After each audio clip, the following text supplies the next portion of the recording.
Boleh, Boleh kita kita mulai. ngobrol. Tadi gue belum nyapa Asyira nih. Apa kabar? Gue manggil Asyira, Acil atau apa nih? Tadi gue denger Acil. Dacil. Acil. Anak kecil dong. Asyira kecil. Asyira aja, Asyira oke. kecil. Asyira apa kabar? Asyira itu dipanggil Cila sebenarnya. Jadi mau manggil Oh, Cila pun. Cila. Oke. Apa kabar? Cil. Asik. Akrab banget ya gue. Asik. Akrab banget. Alhamdulillah baik. Aku baik. Bahagia juga, lagi bahagia banget gara-gara Code Helix baru tayang. Dan semalam tuh abis begadang sebenarnya gara-gara nontonin ulang sampai episode 3. Jadi tadi agak-agak telat mandi sebenarnya buat live di sini. Oke. Nah, sekarang kesibukannya apa aja nih? Kalau boleh tahu. Kalau aku sih sekarang lagi baru selesai syuting series kemarin. Terus sekarang dengan adanya promo Code Helix lagi sibuk aja sih, menyibukkan diri. Bener-bener pengen banget nih, banyak banget orang yang belum tahu kayaknya Code Helix. Jadi aku pengen banget semakin menyebarkan ke orang-orang kalau nih ada series nih yang baru tayang, menarik banget ceritanya, bukan karena gue doang yang main tapi emang menarik gitu. Dan kebetulan teman-teman juga banyak yang akhirnya kena tuh marketingnya aku gitu. Yaudah deh gue nonton gitu. Dan ternyata mereka semua suka gitu, apalagi sama Jati. Banyak banget yang bilang katanya anjir Bang Kiki lucu banget gini. Jadi seneng sih ngelihat respon-responnya.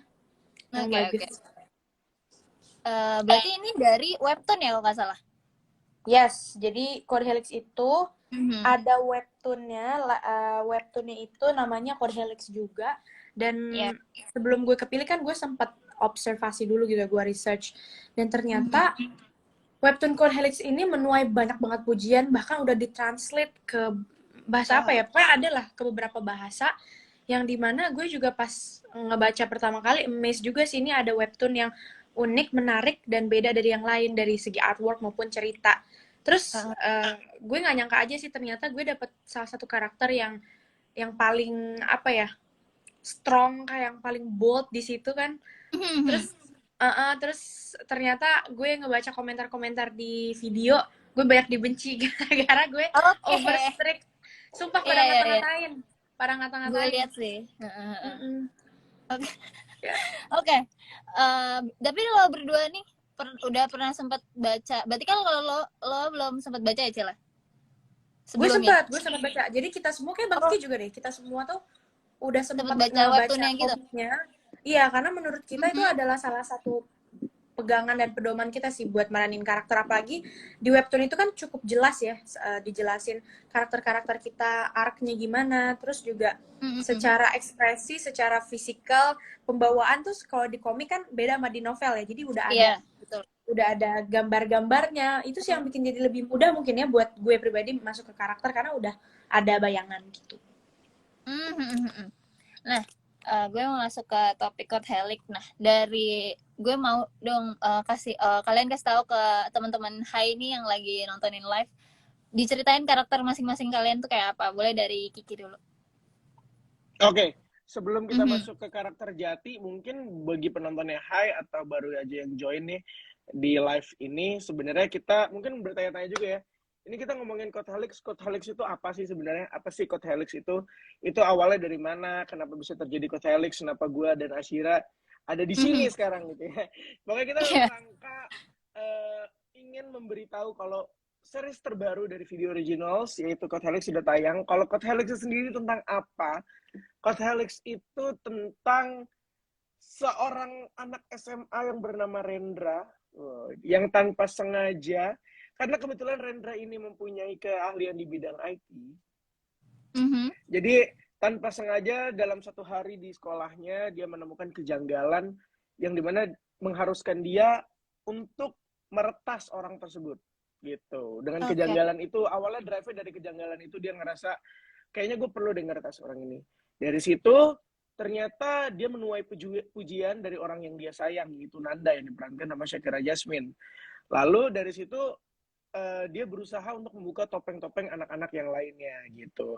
Nah, perannya Shanti yang diperankan oleh Cila, Asyira Zamita ini adalah bagian dari temennya Rendra. Shanti adalah ketua DKS, habis itu ada Nanda, ada si Alex juga, itu pokoknya mereka sahabatan. Nah, apakah gue sahabat dari Rendra? Bukan. Gue adalah musuh dari mereka semua. Gue adalah orang, gue berperan sebagai Jati di Code Helix. Jati adalah karakter yang paling tidak disukai sama teman-temannya. Karena kenapa? Karena Jati dianggap selalu menunggangi momen dan pansos di setiap kejadian yang ada di sekolah SMA Bintang Perubahan. Kenapa itu gue lakukan?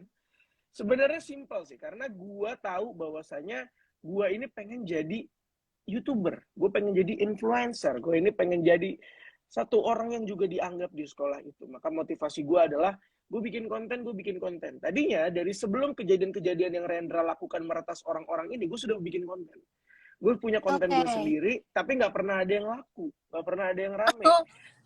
Viewer sedikit. Tapi semenjak Rendra, yaitu Helix ya, meretas Vicky yang diperankan oleh Julian Jacobs gitu ya. Jadi Vicky ini sosok yang terkenal banget di sekolah, tapi ternyata dia juga punya borok yang orang-orang nggak tahu. Akhirnya dibongkar lah sama si Rendra, sama si Helix. Dari situ, ketika pertama kali mempublikasikan bahwa kejadian Rendra ngehack Vicky, di situ viewers gue rame. Viewers gue melonjak tinggi, banyak orang-orang yang nonton channel gue gitu ya. Jadi secara karakter sebenarnya apa? FYI yang menariknya yang Bang Kiki lupa, karena si Rendra itu pertama kali menyebarkan boroknya Vicky itu ke Jati secara personal gitu, tapi dia pakai akun palsu, pakai akun samaran namanya X173H itu Helix. Jadi si Bang Kiki ini dapat apa ya? Dapat akses khusus sih buat menjadi wadah, dalam tanda kutip wadah kayak lambe-lambean gitu, jadinya dia dapat wadah buat sebarin gosip-gosip itu. Jadi dia dapat dari informan pertama langsung ya? Informan pertama, tangan pertama langsung. Nah, mungkin alasan kenapa Rendra akhirnya ngasih itu ke Jati, karena memang Rendra dan anak-anak, sebenarnya gini, anak-anak SMA Bintang Perubahan tahu kalau gue itu suka bikin konten. Tapi juga nggak ada yang peduli. Tapi mungkin Rendra melihat bahwa kalau gue ngepost ini sendirian, gue nggak worth nih. Makanya gue harus cari orang yang memang banci kamera, yang selalu beritain apapun tentang di sekolah, yaitu Jati gitu. Kira-kira gitulah gambarannya Jati di Code Helix ini seperti itu. Kalau Shanti sendiri gimana? Shanti tuh, aku juga bingung sebenarnya ya, karena di Code Helix ini serius, karena di Code Helix ini semua karakter itu tidak ada yang 100% protagonis atau antagonis, dan itu yang bikin aku suka gitu. Jadi aku merasa memang setiap karakter itu nggak bisa dikotak-kotakan gitu kan. Kita aja sebagai manusia kan pasti adalah mengalami perubahan dinamis gitu. Hari ini mungkin kita lagi berbuat baik, besok kita ternyata ada hal yang nggak benar yang kita lakuin gitu. Begitupun di Code Helix. Nah, buat Shanti sendiri, memang kalau secara image di awal Shanti itu terkesan sangat lurus gitu. Dia tuh panutan semua anak karena dia kan anggota penting dari Dewan Keamanan Sekolah. Jadi bisa dibilang dia itu polisinya sekolah lah. Dia sangat taat peraturan, dia juga sering patroli, dia benar-benar menegakkan semua peraturan-peraturan yang ada di sekolah itu. Tapi sebenarnya background-nya tuh kuat banget karena bapaknya ini lawyer. Ya kan? Terus Shanti anak tunggal yang bapaknya single parent, dia punya hubungan yang sangat baik dengan papahnya. Jadi itu yang bikin dia untuk ukuran perempuan itu sangat strong dan tegas banget. Itu sebenarnya background story-nya dari keluarga. Nih, cuman sebenarnya dia di SMA Bintang Perubahan itu bikin image baru gitu karena ada sesuatu hal yang terjadi dengan Shanti baru gitu ya. Lalu, jadi ada kita semua kan punya topeng ya, semua termasuk Jati. Jati nanti ada ya di episode berapa ya ditunjukin kenapa jadi YouTuber kan ada ya. Shanti kenapa dia jadi DKS, Nanda kenapa dia jadi apa di kalangan K-popper, terus dia seperti apa, Alex seperti apa, itu kita semua punya aib itu gitu loh. Tidak ada rahasia di dunia maya, makanya kan tagline-nya gitu ya. Iya, betul. Nah, tapi kalau gue nggak ada aibnya. Gue nggak punya keborokan. Nggak ada aib, tapi nggak ada aib, tapi ada satu hal yang bikin Jati tuh sebenarnya jadi nggak yang kayak orang mikirnya kayak Jati apaan sih gitu. Orang ngeliat dari perspektif luar aja kan, nih berisik nih, annoying, apa pengen pansos, padahal ada reasonnya juga kenapa dia kayak gitu. Ntar deh adalah di episode selanjutnya. Nah, kalau Shanti ini ada satu hal yang apa ya, dia tutupi di masa lalunya dia, dan hal itu jadi bikin dia trauma. Nah, makanya sebenarnya aku rasa Shanti ini memang dia benar ya, dia tuh pengen menegakkan kebenaran, dia pengen menjunjung tinggi apa namanya kebenaran. Memang iya, mungkin itu background story-nya begitu. Cuman ada masalah subjektif juga nih dengan si Helix ini. Oke. Karena dia pernah ada di posisi yang gue nggak mau orang-orang ngalamin seperti gue, jadi orang-orang kayak Helix nih harus gue berantas. Nah, tapi bukan cuma semata-mata karena Shanti tuh pengen jadi polisi, memang karena ada pengalaman pribadi, traumanya dia. Itu yang makanya bikin Shanti jadi berlebihan banget ngejar Helix. Mungkin kalau orang-orang yang nonton akan, apaan sih, lebay banget nih. Lebay deh, kok si Shanti sok-sokan banget sih, kok dia kayaknya ngejar banget, ngapain sih gitu. Kan bahkan sampai teman-teman DKS-nya sendiri mikir, Shan, lu ngapain gitu. Ya memang iya tugas lo buat mengamankan sekolah, tapi ya udah gitu, lo jangan terlalu kayak gini, lo personal ya. Dan ketika hal itu ditanyakan, Shanti nggak bisa jawab. Oke. Jadi itulah menariknya karakter kita tuh kontras banget ya, Jati yang seperti itu, Shanti yang seperti ini, dan Rendra. Dan yang menariknya lagi sih Kak, karena si Shanti ini kan sama Rendra sahabatan. Oke. Dan Rendra tahu banget karakteristik Shanti seperti apa. Shanti juga merasa dia mengetahui Rendra dan mengenal Rendra dengan baik. Padahal mereka tuh saling menutupi satu sama lain gitu. Oh, jadi ada gap gitu antara Shanti, kalian? Enggak, lebih ke dari Rendranya. Karena Rendra itu kan sebenarnya dia mengkhianati temannya sendiri ya. Dia kan bilang, kan lo ngapain sih ngejar-ngejar Helix? Helix kan bener gini. Sementara Shanti tuh nggak tahu kalau Helixnya adalah teman dia sendiri. Ya, jadi ada complicated ya.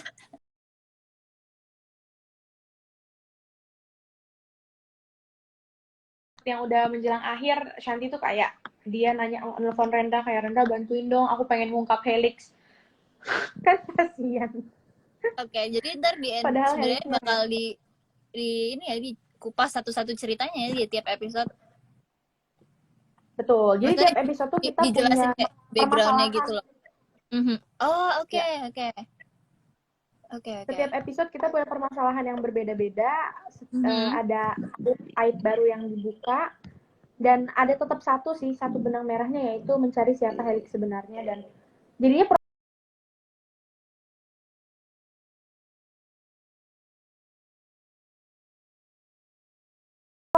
pasti banyak orang yang nggak suka juga sama perbuatannya Rendra. Nggak tahu, coba kita tanya Jati. Menurut Jati gimana? Menurut Jati baik nggak di Rendra? Kalau sebagai itu terlalu dini atau terlalu apa ya, menurut gua terlalu hitam atau putih untuk kita nyebut apa yang dilakukan Helix itu atau Rendra itu baik atau enggak. Karena menurut gua ya namanya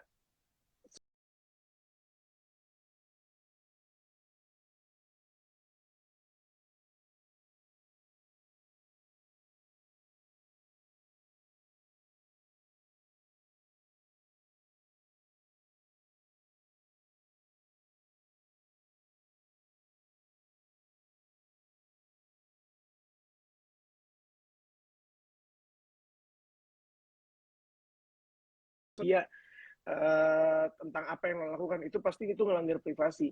Nah, tapi yang jadi seru adalah begini. Kenapa itu penting terjadi? Kenapa harus ada orang yang setuju dengan Helix? Kenapa harus ada orang yang nggak setuju dengan Helix? Karena sejak awal series Code Helix sudah langsung ngasih tahu bahwa Helixnya itu Rendra. Lain cerita kalau misalkan Helixnya itu bukan nggak ke-spill dari awal. Masih misteri. Masih misteri. Gitu. Jadi akhirnya apalagi yang menjadi Helix adalah orang-orang yang menjadi Helix yaitu Rendra adalah sahabat dari Shanti gitu. Jadi itu adalah serunya gitu. Maksudnya gini, nggak seru kalau satu tongkrongannya itu setuju sama Helix. Iya, benar-benar. Iya nggak? Pasti ada yang kontra gitu lah ya. Ada yang kontra. Kalau semua satu tongkrongannya Rendra setuju sama Helix, dia tinggal ngomong, guys sebenarnya Helix itu gua. Selesai, that's it. Iya. Tapi dia tidak melakukan itu. Iya, dan menurut aku yang bikin menarik itu dari Kode Helix adalah karena sebenarnya ini representasi kita di dunia nyata ya. Iya kan, kita dalam menanggapi sesuatu kan pasti ada pro ada kontra gitu. Waktu itu aja misalnya mau ada PPKM let's say gitu. Pasti ada yang bilang, ngapain sih? Terus ada yang nggak apa-apa, gue setuju. Nah, jadi orang-orang seperti Shanti dan Jati ini di dunia nyata tuh ada banget gitu. Akan ada orang yang ngelihat dari sisi ya elah lu bersyukur kayak udah dibantu dibongkarin aibnya. Sementara dari sisi Shanti Iya, tapi aib orang lain nggak seharusnya dibongkar dengan cara yang ilegal dong, apalagi ada hukum di Indonesia, bla bla bla bla. Jadi emang di dunia nyata pasti persoalan seperti ini tuh ada dan dekat dengan kalian. Mungkin itu yang bikin kalian jadi nontonnya, wah iya nih, gue setuju nih. Merasa relate ya? Oh enggak nih, merasa relate, gue setuju sama Rendra nih. Jadinya akhirnya mereka kayak bisa mendapatkan perspektif yang bermacam-macam kalau menurut aku sih gitu. Betul, dan kalau mau ngomongin sedikit tentang Code Helix, mungkin sebelumnya gue juga pengen tanya mungkin sama teman-teman di sini yang sudah nonton Code Helix, mungkin tanggapannya seperti apa, pengen tahu kalian setuju atau enggak dengan yang namanya Helix gitu, dengan Rendra. Tapi yang menarik adalah gini, banyak keputusan-keputusan Helix yang mungkin kita bisa lihat juga gitu. Di episode 1, 2, 3 yang sudah tayang di video original, sekali lagi, jangan lupa nonton Code Helix, jangan nonton yang bajakan. Yes. Yang jadi menarik adalah banyak keputusan-keputusan yang dilakukan sama Helix, yaitu Rendra, itu juga sebenarnya dia tanpa pikir panjang. Tapi menurut gue itu jadi wajar. Itu jadi wajar. Karena kenapa? Karena kita nggak boleh lupa bahwa ini semua anak-anak ini masih SMA. Iya. Anak-anak ini tuh masih SMA. Gue, Jati, Shanti, Nanda, Rendra, Alex, itu semua masih SMA. Yang dimana belum umurnya untuk wise, belum saatnya untuk dewasa, untuk menentukan, oh ini benar, oh ini salah. Ya kita semua ya anak SMA aja. Anak SMA yang kadang ada benernya, kadang ada salahnya, kadang ada keplesetnya gitu. Itu yang bikin menarik dari series Code Helix sih.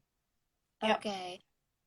Jadi dari umur pun kayak ya gimana caranya anak-anak SMA ini memecahkan suatu masalah gitu nggak sih sebenarnya? Betul. Ya, kalau kan? Mungkin Helix atau Rendra ini ada di fase dia kuliah atau kerja, pasti penyelesaian masalahnya atau cara dia mempublikasikan keborokan satu orang nggak kayak gitu. Iya. Sudah bisa lebih matang. Oke. Karena sebenarnya kalau dari yang teman-teman udah tonton, mungkin kalau udah pada nonton Code Helix yang episode pertama, kalian akan sadar betul bahwa Rendra juga nge-hack Vicky subjektif sebenarnya ya. Karena dia kesel Nanda dijahatin sama Vicky gitu. Makanya hal-hal seperti ini sih sangat-sangat dekat sama kita di dunia nyata. Dan menurut aku sih bagus kali ya buat teman-teman yang mungkin pengen dapat sebuah tontonan yang juga bisa jadi refleksi diri gitu kalau buat aku. Jadi ya betul. Jangan lupa ditonton deh di video ya, cuma 15. Jangan lupa jangan nonton yang bajakan ya. Iya, cuma 15.000. Iya, 15.000 mah nggak nyampe deh beli kopi di Jaksel juga lebih biasanya kan. Iya, kembali loh, kembalinya masih bisa buat beli video premium kan? Iya, setuju. Oke, so tadi kan lo udah jelasin secara detail. Nah, dari lo sendiri nih pendalaman karakternya tuh susah nggak sih? Kan tadi lo ngerasa kayak ada juga yang di si Cila nih merasa kalau si Shanti ini kayak orangnya strict gini-gini. Nah, lo tuh pendalaman karakter ke situnya susah gak? Sulit gak? Jujur, menurut gue satu hal yang paling susah saat gue memerankan Shanti adalah Shanti ini anaknya sangat teoritis ya. Dia tuh pasal-pasal, anaknya anak hukum banget nih. Kalau ada teman-teman yang kuliah jurusan hukum, pasti akan relate. Jadi, kalau anak hukum itu kan berpikir rata-rata dengan sangat logis. Dan mereka berusaha sebisa mungkin untuk objektif gitu ya. Jadi, untuk memerankan Shanti, aku tuh harus berusaha untuk melihat dari kacamata hukum gitu. Kenapa sih kok ada ya orang-orang kayak Shanti, kok bokapnya ngedidik dia begini banget ya, sampai nanya-nanya, Pak ada nggak sih Pak hukum digital, kita bisa nggak sih nyelesain pakai cara kekeluargaan, oh ternyata harus ke polisi ya, gitu-gitu. Nah, hal-hal seperti itu di dunia nyata tidak terlalu aku tekuni gitu kan, karena aku orangnya yang ya udah aja gitu ya, memang taat tapi taat tipis lah, bukan yang bener-bener kayak Shanti apa-apa harus iya, bukan kayak Shanti apa-apa harus ada rulesnya. Jadi paling yang aku lakukan itu mencoba untuk mencari tahu kalau dari perspektif anak-anak yang pikirannya seperti itu, yang mindsetnya seperti itu, mereka tuh mikir apa sih alasannya mereka melakukan itu, kenapa ada orang-orang seperti Shanti di lingkungan. Dan mungkin pada saat itu juga aku berusaha untuk sharing sama Om Ferdi. Jadi Om Ferdi itu sutradara kita, beliau sangat-sangat membantu dalam proses pendalaman karakter, dan aku juga sempat nanya gitu ke Om Ferdi, emang ada ya anak SMA yang kayak gini gitu, yang segininya banget. Dan ternyata Om Ferdi bilang ke aku, yang setua itu, sok tegas gitu. Kata Om Ferdi, Dan ternyata kata Om Ferdi ada gitu loh. Di sekitar kita tuh ada orang-orang yang memang dia hidupnya tuh kaku. Hidupnya itu pokoknya harus sesuai dengan peraturan, harus sesuai dengan koridor. Cuman yang menariknya lagi adalah sebenarnya Shanti ini nggak 100% kaku ya. Karena bisa ditunjukkan dengan dia di lingkungan dia yang nyaman, misalnya dia di rumah, terus dia bersama teman-teman IC, bersama Rendra, bersama Nanda, Alex. Ternyata dia bisa jadi orang yang lebih luas sebenarnya gitu. Cuman balik lagi ya, kalau dalam kasusnya Shanti, dia tuh punya persona yang harus dia jaga karena trauma di masa lalunya dia. Jadi bisa dibilang dia tuh ada pencitraannya lah di sekolah. Iya. Jadi dia tapi dia agak sedih balik itu ya kan, soal masa lalunya sendiri ya kan. Setuju. Jadi bukan cuma semata-mata dia tuh tegas dan dia disiplin, tapi ada unsur pencitraan dan menjaga nama baik. Ya di dunia nyata banyak kan yang kayak gitu. Kayak gue pencitraan deh biar gue dinilai baik gitu. Padahal ya gue nggak segitunya juga. Begitu sih kalau dari sisi Shanti ya. Oke, kalau dari Jati gimana nih? Sama nggak kayak Shanti? Kalau dari sisi gue, dari Jati ada tentunya pas pertama kali terima project ini, gue langsung melihat ya kayak, oke, gue berperan sebagai Jati, lambe turahnya sekolah lah gitu ya, mempublikasikan apa yang terjadi. Terus apa yang membedakan Jati dan yang lainnya gitu. Kayak gue mencoba untuk mencari sisi ramenya anak SMA di Jati ini gitu. Kayak gue banyak referensi ngelihat YouTuber karena buat gue Jati itu adalah karakter yang sangat amat rame, ngomong mulu, ngerocos mulu gitu. Tapi heboh terus heboh banget. Petasan banting gitu. Ya, apa aja diomongin nggak mikir kadang. Iya. Jadi FOMO nggak sih? FOMO nggak sih Jati? FOMO banget. Ya. FOMO banget. Iya. Jadi gue banyak lihat referensi lah orang-orang yang YouTube, terutama ini jujur gue Atta Halilintar tuh gue selalu liatin sih. Kayak Atta Halilintar kan kalau di YouTube tuh rame banget ya. Gitu. Gue coba cari dari dia sih. Gue coba ramenya tuh sedia pengennya. Cuman tetap Jati ya.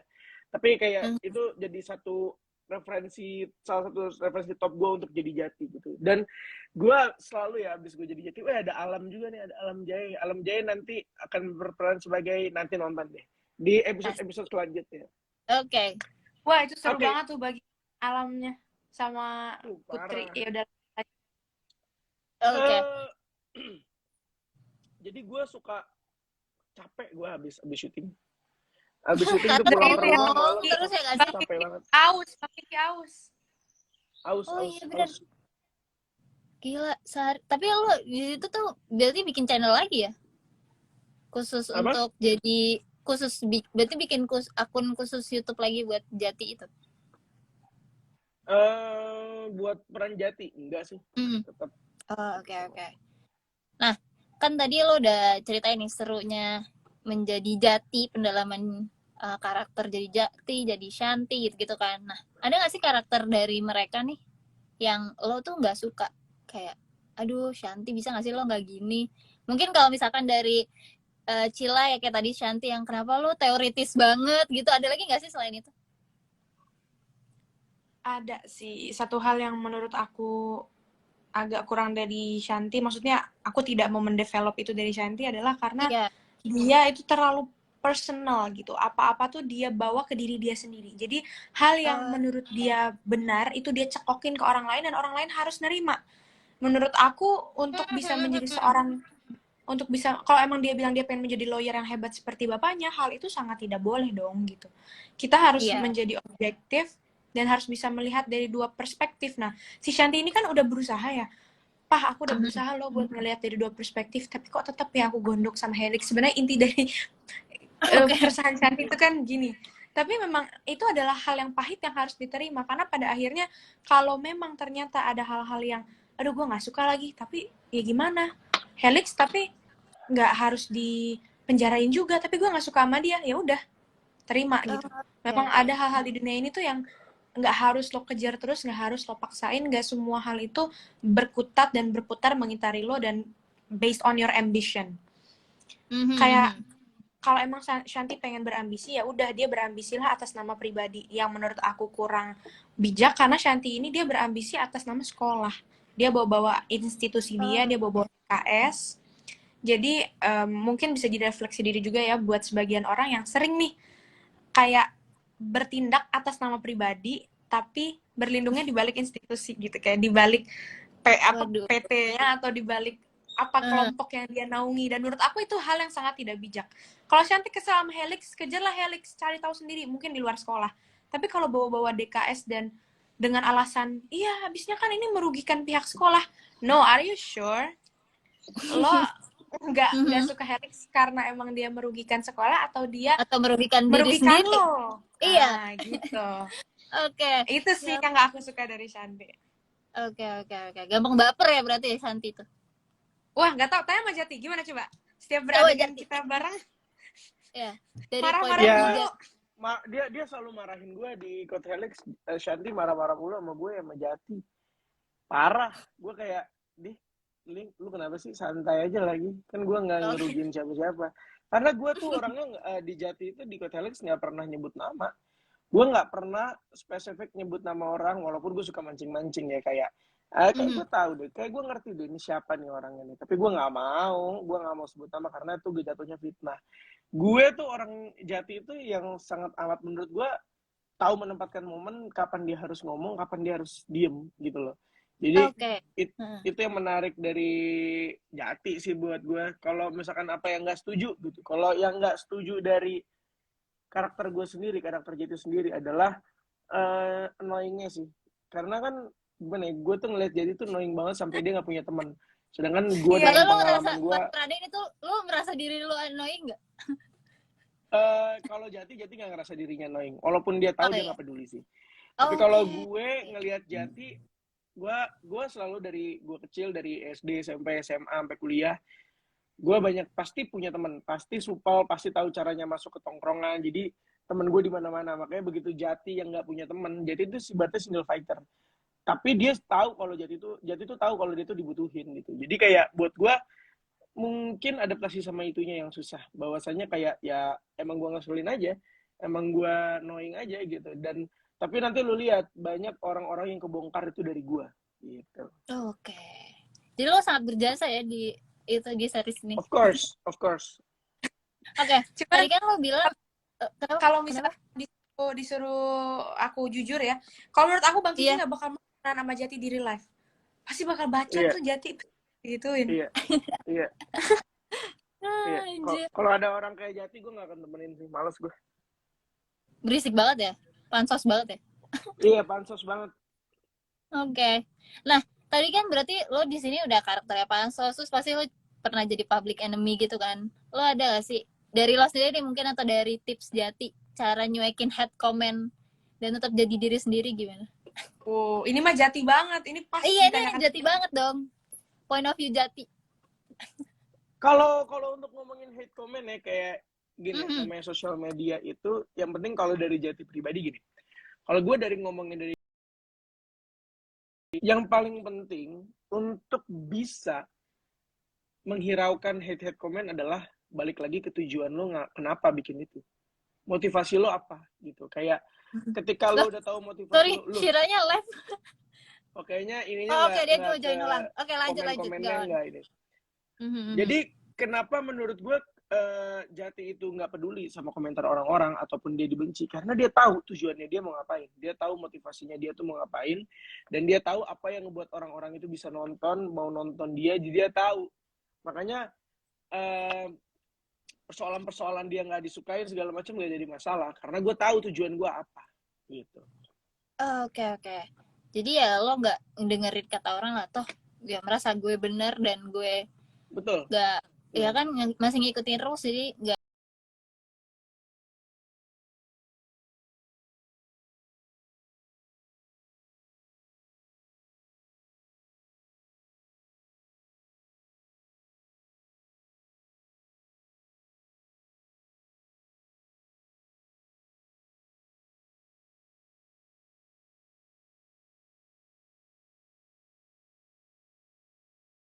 Kan. Nah, lo ngerasa ada yang beda nggak sih ketika kan sama-sama berepisode banyak tuh, syuting sinetron sama series, bedanya lo ngerasa ada bedanya gitu nggak? Atau ya sama aja, cuma ada hal-hal yang seru atau apa gitu? Ini sebenarnya pertanyaan yang bisa diaplikasin buat Bang Kiki juga ya, karena kebetulan udah boleh. juga syuting sinetron.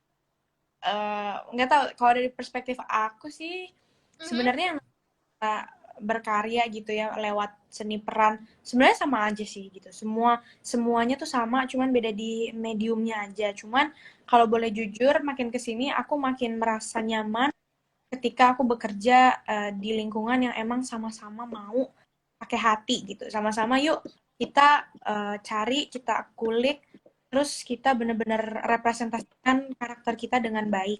Kalau di sinetron mungkin hal itu nggak terlalu ke highlight karena lebih fokus ke entertainingnya ya, lebih ke sisi ya gue pengen bikin orang yang nonton happy, bikin orang yang nonton kesel, bikin orang yang nonton sedih.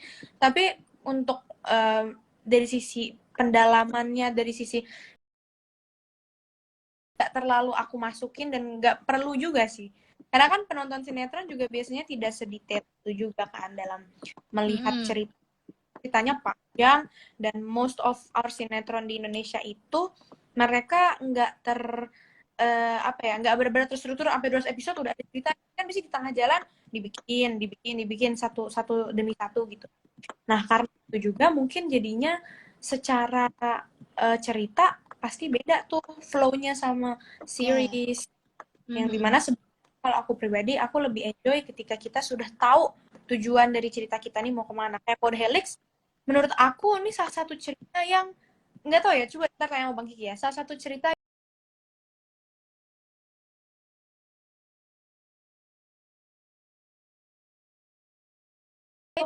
Shanti mengejar Helix, kita semua mengejar siapa Helix sebenarnya, tapi ternyata di tengah-tengah kita tahu siapa Helix itu ada kasus, ada cabang, dan nanti di ending pun kita punya satu motif, satu objektif yang itu nanti kalian sendiri tentukan kira-kira ini endingnya dapat atau enggak ya si Helixnya. Itu nanti perspektif kalian nanti adalah di episode 8. Nah, aku suka. Jadi kita udah tahu tujuan seriesnya mau kemana, dan mau karena kita sudah tahu, kita juga jadi lebih ngerti ya flow-nya mau kemana. Oh, gue harus kayak gini betul, gitu ya. Tahu mau mainnya tuh gimana, tahu karakternya tuh gimana. Itu sih kalau dibandingin dengan sinetron ya. Tapi ya dua-duanya sama-sama. Oke. Kalau dari Kiki sendiri? Gue mau ngomong apa? Ya setiap seni dengan medium yang berbeda pasti treatmentnya juga beda sih. Kalau ngomongin nyaman pasti semuanya nyaman. Kalau gue kan memang basicnya sebenarnya dari nyanyi dulu gitu ya. Dan tapi gue menemukan kepuasan, menemukan kesenangan gitu. Ada endorphin ketika gue bermain series atau film gitu ya. Jadi ini tantangan yang baru juga. Bukan baru juga sih, maksudnya kayak ini tantangan yang lebih lain lagi ketika gue bermain di satu film atau series. Tentunya jadi banyak pengalaman yang gak akan gue temuin kalau gue dinyanyi doang gitu. Kayak banyak, misalkan kita main di film atau series, kita deal dengan director, kita deal dengan orang-orang yang ada di sekitar lokasi syuting, dengan tim, dengan lawan main, dengan cast yang lain. Itu tuh buat gue menarik. Ketemu sama teman-teman yang basicnya dari memang misalkan sekolah acting, sekolah apa, terus ketemu di situ, terus kita sharing, kita ngobrol. Jadi punya kepuasan sendiri, punya nikmatnya sendiri ketika kita bermain series atau film. Gitu sih. Oke. Nah, dari kalian berdua nih, ada gak sih satu genre atau film yang gue pengen banget meranin? Dari Kiki sendiri, misalkan gue pengen action, gue pengen thriller, atau gue pengen, itu ada gak sih genre yang gue pengen banget nih gue meranin jadi karakter ini?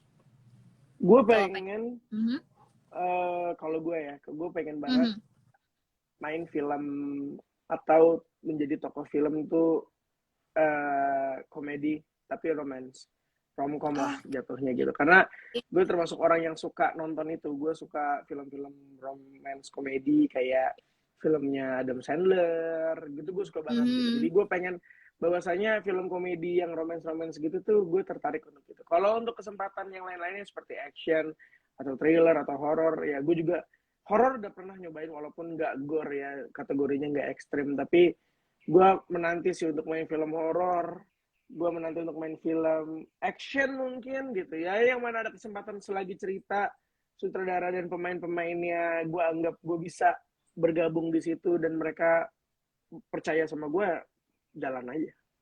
Oke. Banyak ya ternyata ada itu.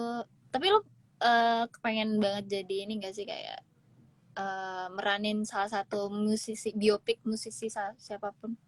Kalau Oh, itu basic juga menarik. nih. Iya. Banyak banget band-band Indonesia tuh yang sebenarnya layak untuk dibikin biopik. Kayak, let's say Dewa 19, Iya. atau banyak banget band-band yang kita tahu perjuangannya dan itu susah dan itu bisa dibikin band. Apa? Sheila on Seven. Sheila on iya, Seven. Kemarin kebetulan nonton film Elvis juga dan wow. Oke. Iya, sama itu aku juga udah nonton, itu keren banget sumpah. pas banget kan, makanya menurut aku itu juga jadi salah satu hal yang menarik ya kalau misalnya di Indonesia lebih diperbanyak lagi film-film yang genre seperti itu. Apalagi di Indonesia juga banyak kan sebenarnya sosok-sosok yang ikonik yang bisa diangkat ke layar lebar sebenarnya. Iya, betul. Nah, kalau dari Cila sendiri, kira-kira mau meranin genre apa? Aduh, ini aneh, tapi aku sejauh ini belum pernah dapat karakter yang bener-bener alim mampus. Ya, yang alim banget, pakai jilbab. Oh, alim. Iya. Dan keluarga selalu pengen aku dapet karakter yang kayak gitu, tapi nggak pernah. Makanya nih, emang muka aku muka nakal ya. Jadi kenapa nakal? Iya, karena aku kan dari kecil backgroundnya sekolah Islam terus gitu-gitu, dan mama tuh pengen udah ntar kalau ada scene yang kayak bercerita tentang agama tuh kamu tuh udah tahu gitu, so kayak terus hubungannya apa. Tapi kayaknya seru sih kalau aku kan orangnya yang dan ya bisa dibilang untuk ukuran cewek termasuk lumayan nyablak lah. Mungkin kalau aku harus jadi kalem, jadi yang astagfirullah gitu, mungkin itu jadi something yang keluar PR dari berat ya jatuhnya. Nggak juga kan, aku juga ada sisi itunya Kak, ya Allah. cuman nggak sehari-hari aku jalanin. Dan selain itu aku juga pengen main film horor. Kalau bisa aku yang jadi setannya, atau aku yang jadi psikopatnya, atau aku yang dibunuh-bunuhnya. Yang jahat lah ya, yang antagonis. Nggak antagonis juga, cuma pokoknya yang sequence seremnya, sequence antagonis boleh. Karena pas aku main di Code Helix ini aja, aku merasa karakter Shanti itu tidak antagonis ya. Aku pas main di Minor Girl juga karakter aku tidak antagonis. Tapi kenapa orang-orang bilang, ih jutek banget, tatapannya serem. Kenapa dia tatapannya begitu? Terus kayak, ya udah deh, gue besok-besok peran jadi hantu deh gitu. Oke. Aduh. Iya sih. Kira bakal ada yang kenalin gak ya, kan pasti akan full make up, rambutnya gondrong banget gitu kan. Kan kayaknya seru kalau aku kayak gitu. Scream gitu-gitu. Oke. Iya, kayak creepy parah. Oke, sekarang boleh nggak sih sebutin 3 alasan kenapa lo mau memerankan karakter di Code Helix ini? Dari Jati. dari Jati. Aku ada fun fact, Kak. Buat teman-teman yang lagi nonton. Bang Kiki itu adalah karakter yang bener-bener pertama kali banget dipilih dan di lock di Code Helix itu Bang Kiki. Wih, langsung menjiwai peran ya soalnya dia. Iya, dan dari semua karakter itu memang Jati itu yang paling kayak keluar dari komik. Kayak aku pribadi ya ngerasanya kayak aku percaya kalau karakter itu memilih pemain juga, bukan cuman mau kita sebagus apapun actingnya, kalau memang kita nggak born to play that role nggak akan bisa. Nah, sementara si Bang Kiki ini emang udah Jati sih kalau menurut aku. Bukan karena dia mirip sama Jati dari segi sifat ya, tapi kayak Jati itu sangat hidup di dalam tubuhnya dia. Pas dia berperan sebagai Jati itu kayak gila, ini udah kayak bukan, ini beneran Jati sih di dalam dirinya Bang Kiki. Jadi itu sih ya, kalau aku ya ngelihatnya Bang Kiki berhasil. Amin. Keren. Oke. Kalau dari Kiki, tadi berarti alasannya apa nih dari 3 itu? Peranin Jati selain karena memang casting sama Ferdi ya? Iya, jadi pertama kali kalau untuk ngomongin Jati diminta sama Bang Arifin Putra kan kebetulan juga produsernya di sini. Iya. Ketiga alasan kenapa harus nonton. Oke, alasan pertama jadi panjang nih. Tapi kalau alasan pertama bukan alasan nonton ini ya. 3 alasan Oh, 3 alasan kenapa gue memilih untuk Jati. Yes. Ya karena pertama kali begitu dikirimin sinopsisnya dan per karakter gitu, gue lihat menarik karena ini kan based on webtoon nih. Jadi kayak gue nggak pernah dapet peran itu dari webtoon. Terus akhirnya gue tertarik karena warnanya bagus. Pertama kali kirim decknya bagus, sinopsisnya bagus, penggambaran tentang karakternya juga bagus. Kan ada bagian-bagiannya tuh ini begini. Gue tertarik kayak gue oke, this is serious gitu ya. Kayak oke, dia niat untuk bikin ini. Terus gue tahu direkturnya Om Ferdi, pernah kerja sama bareng juga di film Say I Love You. Terus karena cast-nya sih. Gue itu selalu ngeliat itu sih. Pertama sinopsis, kedua director, ketiga cast-castnya. Gue melihat itu sih. Ngeliat banget siapa aja yang main, siapa aja yang terlibat di dalamnya gitu. Begitu dibaca juga, ternyata begitu baca karakternya, penilaian karakter, dan pertama kali baca screen test, baca skripnya, gue langsung jatuh cinta sama project ini. Kayak oke, menarik banget, gue suka banget, dan gue penasaran untuk main di series Code Helix gitu. Ya udah deh. Oke. Kalau dari Shanti sendiri, apa yang menarik dari? Kalau gue suka banget nih perannya. Kalau aku tuh sebenarnya ini awalnya adalah project yang bisa dibilang enggak ekspektasi ya. Kayak waktu aku casting sebelumnya, abis casting udah langsung, kayaknya gue pede gitu. Kayaknya gue mainnya karakternya cukup masuk deh. Apa langsung yang ditanya jadwal segala. Sementara di Code Helix ini, FYI aku udah ditanyain dari cukup lama. Cuman karena memang waktu itu aku ada syuting series yang lain, jadi sempat hampir nggak jadi gitu loh yang, nggak bisa deh Mas gitu. Awalnya Mas Willy yang nawarin dari Cinemark gitu kan. Terus Mas Willy Ashira casting dulu aja gitu. Terus ya udah ntar ya kalau aku break syuting ya. Sampai akhirnya aku di DM langsung sama Om Ferdi karena aku tuh sempat ikut kelas Ferdi dan Om Ferdi bilang sampai ke gini bilangnya, ini karakter kayaknya cocok buat kamu. Saya bener-bener pengen coba kamu. Nah udah di request begitu kan aku kayak jadi insecure juga kayak, wah Om Ferdi udah yakin lagi pengen casting gue tuh bisa nggak? Emang karakternya kayak gimana sih? Gitu kan. Akhirnya aku coba untuk melihat yang Bang Kiki bilang tadi, decknya itu, oke, rambut pendek. Mungkin itu adalah pertimbangan utamanya kali ya. Jadi udah nggak sesuai. Cara look udah mirip dengan Shanti yang di webtoon mungkin, I don't know. Terus aku di casting, jujur, aku nyaman memerankan ini. Aku merasa terlepas dari Ashira yang sebenarnya tidak terlalu setuju dengan sikapnya Shanti yang seperti itu. Sebenarnya Ashira itu punya sisi Shanti di dalam diri Ashira yang mungkin kalau sehari-hari tidak terlalu sering aku keluarkan. Aku nggak bisa menjadi se-powerful dan sedidengerin Shanti.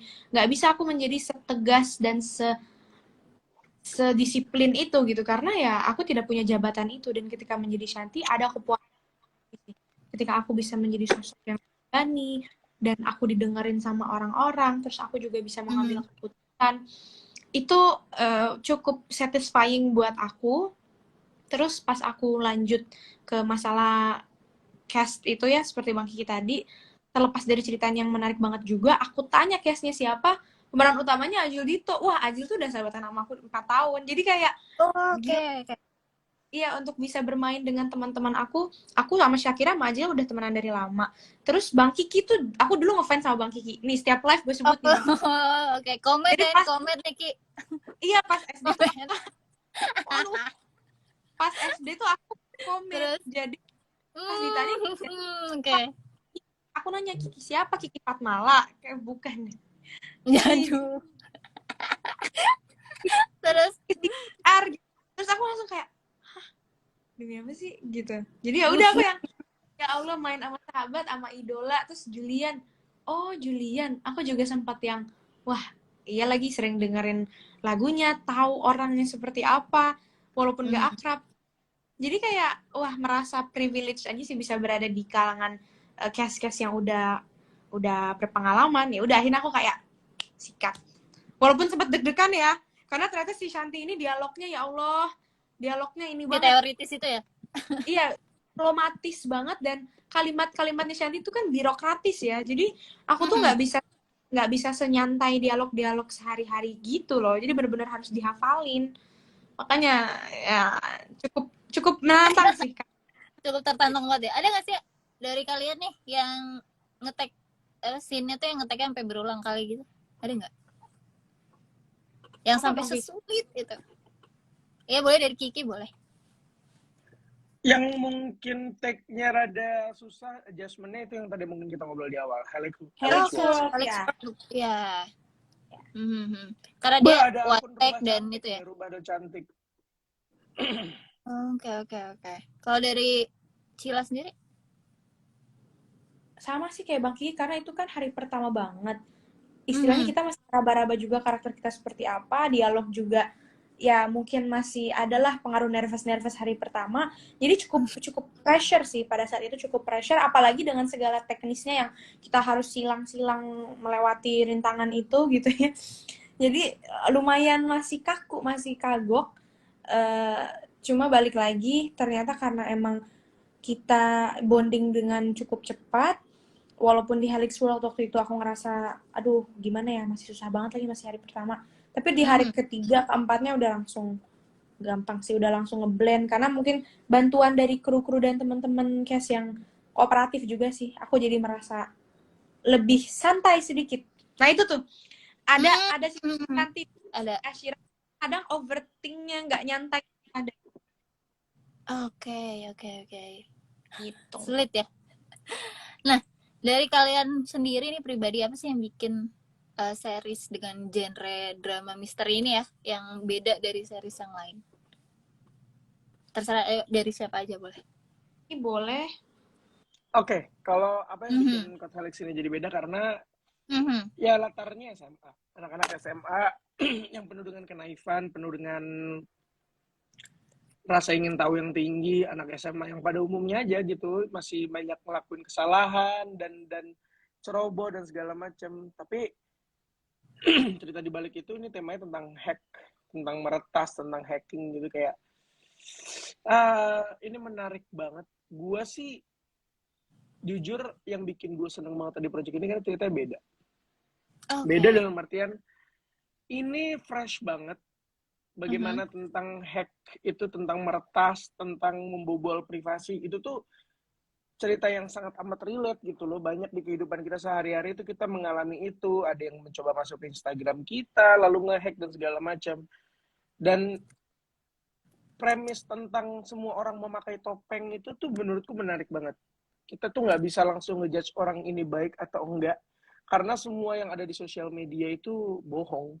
Gitu, maksudnya kayak kita berpura-pura, kita semua tuh pengen ngasih yang bagus-bagus, yang cantik-cantik, yang ganteng-ganteng, yang keren-keren ya di Instagram. Padahal ketika kita balik ke realita tuh nggak seperti itu. Sosial media juga yang ngebunuh kita, tapi sosial media juga yang ngebuat kita tahu akan banyak hal. Jadi ini premisnya bener-bener menarik banget dari sisi sosial media, dari sisi nge-hack, dari sisi tentang nanti di episode 2 ada tentang shopping service atau just tip. Nah, itu juga rame kan tentang jasa titip si Sisi diperanin sama Nayaka.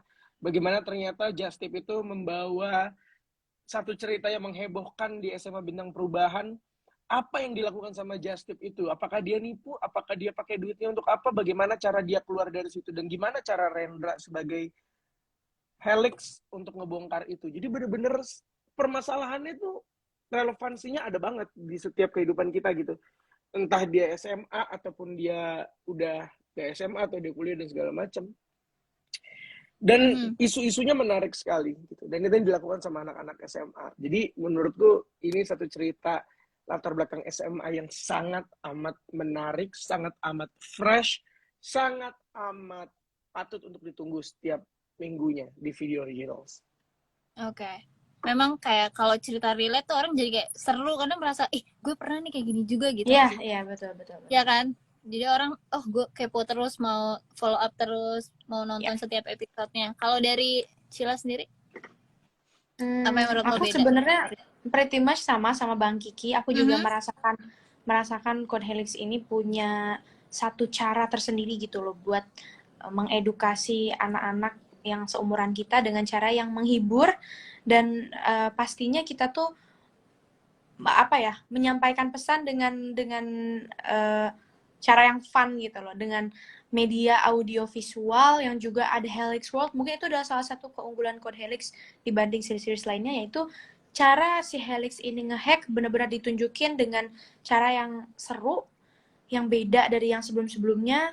Dia benar-benar masuk, seolah-olah kita tuh diajak masuk dan menyelami isi kepalanya Helix, isi komputernya Helix. Jadi benar-benar divisualisasikan begitu. Terus juga kalau dari aku sih, aku merasa teman-teman semua selain bisa relevan, mungkin bisa jadi ngambil banyak pelajaran. Oke, ini sounds so cheesy, tapi aku sendiri aja ketika aku nonton Code Helix episode 1 yang tentang Vicky, aku jadi melek gitu. Oh, cowok-cowok itu memang semua pasti pikirannya kayak gitu ya, gitu.